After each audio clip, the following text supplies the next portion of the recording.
Hey folks, and welcome back to Power Metal Gamer. So today I'm going to give my first review and initial impressions on the new Darksiders 3, which released on the 27th of this month. So now that I've played about 8 to 10 hours of the game so far, I'm not going to rate it with a score because that would be kind of unfair. I'll give you the positives and the negatives so far without giving any spoilers away on the story, which is very good. This game is a narrative driven question is, does the game itself stand up to the other two games in the series, or did they change too much by borrowing ideas from other beloved franchises on the market?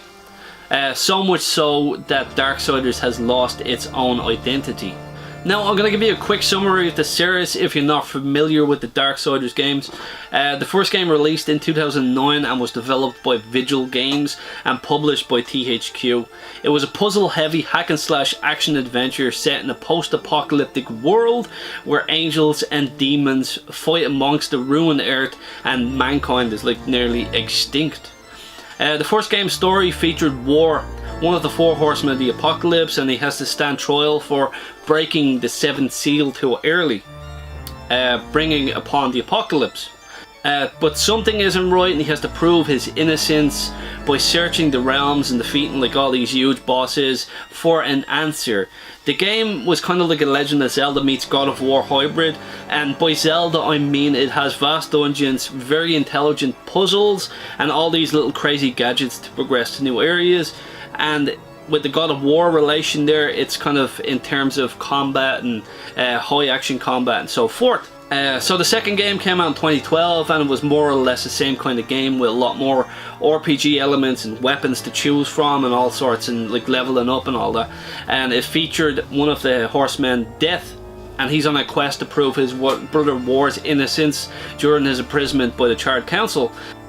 So Death's quest takes him to different realms before and during War goes on his own quest. So the stories are intertwining, they're all happening at once, just in different places. So that's a kind of quick summary on the first two games in the series, and I absolutely love those games. Now on to Darksiders 3. After a 6-year wait and a new creative vision and the developer, does it compare to the original two games that came before? I will say one thing. It's good, but very different. So much so that it's kind of lost some of its charm and it appeals to a newer audience.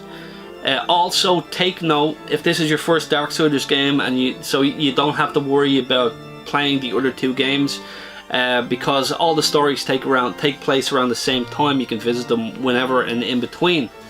But I do recommend go and play those games at some point because they're absolutely fantastic. So the third game follows the horseman Fury, and she's on a mission from the Charred Council to take down the 7 deadly sins. They're kind of huge demons that want to make the earth their own, and they want to wipe out the remainder of humanity. And doing so will unsettle the balance between heaven and hell. And Fury's character, she's kind of like a badass. She's very headstrong and arrogant towards everyone.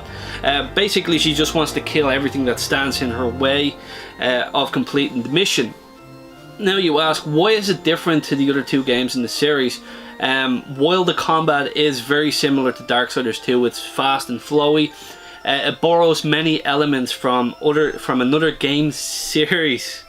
I hate to say it, and there's a lot of comparisons online, but it compares to Dark Souls and the Bloodborne series, so the Soul series. Now, why I say this first off, it has amped up its difficulty quite high. Average enemies hit like a bus. So very well timed dodging is a necessity for survival in this game. It's very satisfying to beat that one enemy that you've been stuck on for ages, so it has that appeal. Saying that, some enemies are cheap and super damn fast, so you don't have time to think, never mind react. I feel you never have the space to kind of learn their pattern because they hit so hard and you're dead before you know it, but that's just me. Now here's something else other reviews aren't saying to you. There's 4 difficulties to choose from off the bat. There's story, balanced, challenging and apocalyptic. So that's easy, normal, hard and very hard in that order. I got asked by someone on Facebook, is there an easy mode? And yes there is. So I started on challenging mode. It's the hard mode, it's the one underneath apocalyptic. because I don't like things to be too easy. I kind of regret it now as I'm getting my ass absolutely kicked. But I'm too stubborn to change the difficulty, and I can't give my feedback on the other difficulties because I haven't tried them. But I have heard normal is a pain in the arse too, but it is doable. You have that option there. Now that's difficulty aside, the other similarities with the Souls games lie in level design, enemy placement, and the kind of map itself. Instead of a mini open world map or like a dungeon like the previous games, it's now a labyrinthine maze of paths and other shortcuts, all, you know, sewn together like the Dark Souls games. From what I've played so far, there's not many intelligent puzzles like the previous games. Although saying that, I got stuck in a place called the Hollows where I had to activate 2 switches at once, and I couldn't figure out how to hit them at once because they were on different sides of the room. So I left that alone, thinking that I shouldn't be there yet and I need another gadget to progress, which I didn't. I found that much later. So like an idiot, I went to a place where I shouldn't have gone. The enemies were too strong. I was under level, so I got ridden and flogged like a dead horse for hours, like literally hours. It was so infuriating to the point where I screamed at the TV. I was going to hop the controller off the wall, but I went down to get a cup of tea and calm my shit down because I haven't screamed at the TV in a very long time. And I think it's my own fault for stepping into the wrong area. And also enemy placements, they're very Souls-like. It seems like they have a huge hard-on for jumping out from behind cover or off ledges and like ended up frightening the shit out of you, and they hit you before you even know they're there. They're a bunch of dirty fucks. I'll give them one thing: they have an intelligent AI. They'll dodge and use distance to their advantage. This one time I was actually fighting this bug creature and he was smacking the shit out of me. So what I did was I jumped into the water to avoid his attacks and kind of recover a bit. And just when I thought it was safe, he fires out this big ball of acid goo and hits me and kills me in the water. And the enemies seem to know when you're at death's door. They get more relentless and they swing like mad and they do anything to kill you, which is another thing to keep you on your feet. And also, when you die, you drop your souls and you have to recover them from the last place you died. Oh, I wonder what game that was from. Oh, the souls are kind of like a currency to help you level up. You have to trade them with a demon called Fulgrim for attribute points to level up your health, your strength, your arcane, which is your magic. You also pick up different weapons along the way in the game which have their own elemental magics and abilities for Fury to gain access to new areas and so forth. Weapons can be upgraded by Weapons Forge Master by gathering certain materials across the world. Now for graphics and performance. Now this isn't the graphical powerhouse by any means, especially compared to the games that we've seen this year so far, but what I respect most is the art and the visuals stay true to the series, and there's a ton of pretty things to look at. Kind of like the art reminds me of something that, you know, beyond Warcraft and the likes of that, like chunky comic book style art craft. So now on to the negatives, the really big negatives that break this game. The biggest fault is the game is its lack of performance. I'm playing on a standard model PlayStation 4 and it suffers from terrible frame rate drop.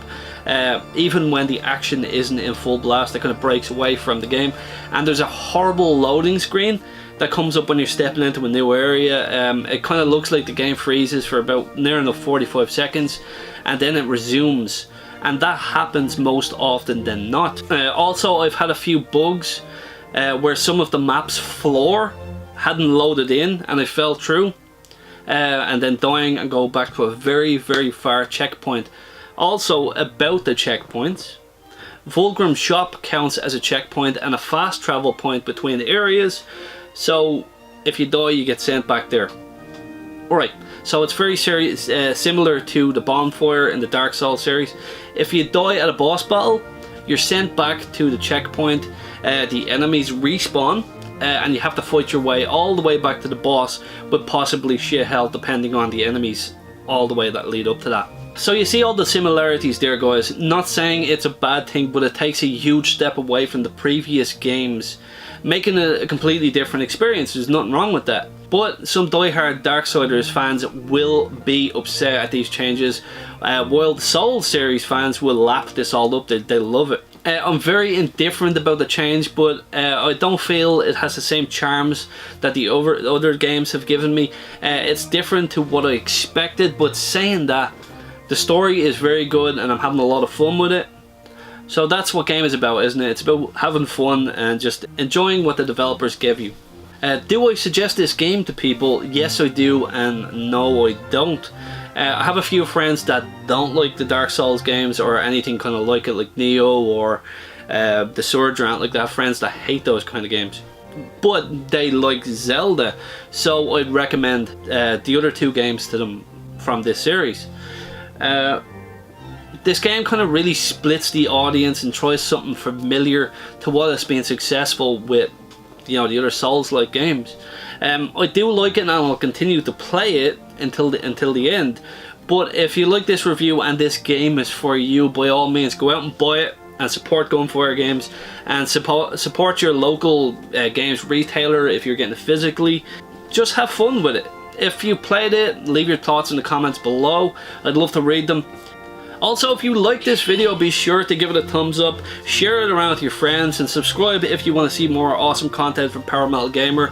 And as always guys, have an awesome day. Keep the power.